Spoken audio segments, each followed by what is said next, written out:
America, if you're watching on your computer, make sure you can get us on your local cable provider. Go to u2america.com and enter your zip code to find out where you can find us locally. I'm Barry Nussbaum, filling in for Dr. Gina. Welcome back to America Trends. Is the Democratic Party imploding after WikiLeaks and Debbie Wasserman Schultz forced out departure? Everyone's wondering what's up next for the Democrats. Joining me now is the senior writer for Cyber Defense Magazine and the author of the book, The Devil Inside the Beltway, Michael Dougherty. Michael, great to have you back on the show. Good to be here. How are you, Vic? I'm doing great. Got a lot to talk about. Let's start out with WikiLeaks founder, guru, Julian Assange. He said yesterday there's more information coming about the elections. What do you think that guy's sitting on right now? Oh, he's sitting on Christmas for the Republicans. He's got all sorts of information about the Clinton Foundation. He's going to disprove what Hillary says. And just in the last hour, it was reported that he's released voicemails. Now, we haven't heard the voicemails yet, but I'll tell you, voicemails are different than just print. They're personal. They're authentic. They'll be very, very powerful.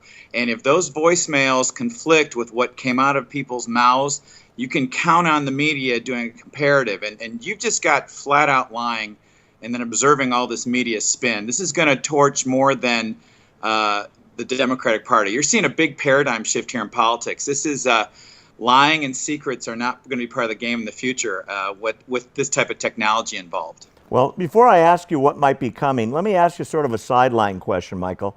I watched for hours yesterday, and I was just talking to the guys here in the studio, about 6 hours I watched today.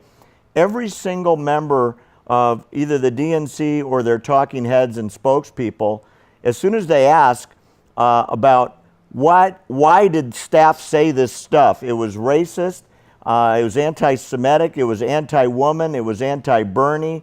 I mean, it was some really, really bad stuff. Instead of answering and taking responsibility, everyone's deflecting it to, well, we got hacked by the Russians. And what do you think about that? And the FBI's looking into it and the CIA. It was almost like, hey, look over there. That's exactly what it is. I mean, it is their hands in the cookie jar. This is like 4-year-olds in front of their mom when they're lying and they've got magical thinking. So the magical thinking part is maybe if I just deflect, they don't know what else to do. Is that working though? Is it working, Michael? No, it's not working, but it's their only choice. It's their only, when you are a pathological liar and your game has been getting away with this for decades, they're going crazy. And so, it's really unbelievable. The swings in the polls, it's enjoyable to watch because who likes to be patronized? It's great that the American public is seeing it in real time. It's sad to see. I don't like the constituents, even though I don't agree with them politically, I don't like constituents on either side being patronized and lied to. And they're very angry, and they should be. Well, let's talk about what you think could be coming. I mean, I don't know what this guy's got, but he looked like he was the kid in the candy store and couldn't tell you what he had yet. You think it's going to be like dribble it out, dribble it out, dribble it out kind of stuff? Oh, sure. Because remember, Assange is a vigilante guy.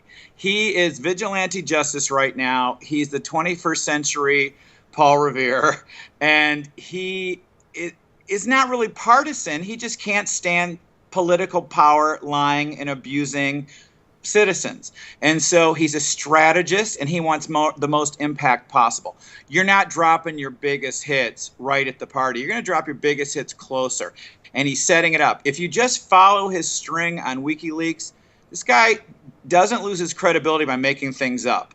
And that's why they should quake in their boots. I mean, when you have a political establishment that operates like the Sopranos and everyone has to buy in and go along to get along, and this guy shows up when he's got no way to get to him, they have nothing to do but spin and lie and hope people forget. And, it ain't happening this time. Do you think is it getting traction? Do you think it's going to be reflected in poll changes? Is it going to continue to erode the confidence in Hillary's leadership? I mentioned in the opening briefly that on the Sunday 60 Minutes show where they interviewed Hillary, they cut out the part, you had to go on the website to go find it, where Hillary said, I knew nothing about it. I don't know what's in those emails. I never heard about it, and no one told me about it. I mean, it was such deniability as to be completely unbelievable coming from the head of the party. Well, I mean, I don't know how many more lies we have to have, and evidence of how in the bag the mainstream media is. I mean, this is why this is so broad, because the credibility of CBS, of CNN, watching these pundits just go crazy and in lockstep unison keep talking about this and just making a mockery of the intelligence of the public. And that's why when these voicemails get heard and more of these things, he's just setting them up. I mean, he knows exactly what they're like. He knows exactly what they do. He's laying it out, and this is all they can do is keep lying. I think it's listen, if you lose the trust of your constituents, how are they supposed to trust you to follow up your campaign promises? How is that going to happen? It can't. So what do you think is in those emails? Give me a guess. I know you don't know because it's not out, but it's got to be something big if the hints are coming. Give me a hint. What do you think? I think the Clinton Foundation, and I think they're carefully looking at every lie, every statement, and they're doing a comparison, and they're just going to rip her credibility to shreds. And it's going to be about the Clinton Foundation. It's going to be about dealing with foreign governments. It's going to be about making mockeries of the promises and her constituents. It's going to annihilate her trust, and it's going to show the tentacles of power within Washington, D.C. It's going to show the agencies and the media and everyone coordinating and going along. I mean, look, here Debbie Wasserman Schultz resigns, and she's got a job with the Clinton campaign in, 3 seconds? Yeah, and by the way, she's co-national chair of the Elect Hillary Clinton campaign. She didn't have a little BS job in the corner. She's the co-chair of the whole campaign. That's a kick upstairs, isn't it? Yeah, that's called a paycheck and hush money. That's what that's called. And we'll find out more later. Michael, thanks so much. You got to come back when we get the voicemails. I'm dying to talk about that. Oh, it's too much fun, isn't it? Yeah, oh my gosh. Coming up on More on America Trends, we're going to talk about it. In the meantime, would you go over to u2america.com and vote in the poll tonight?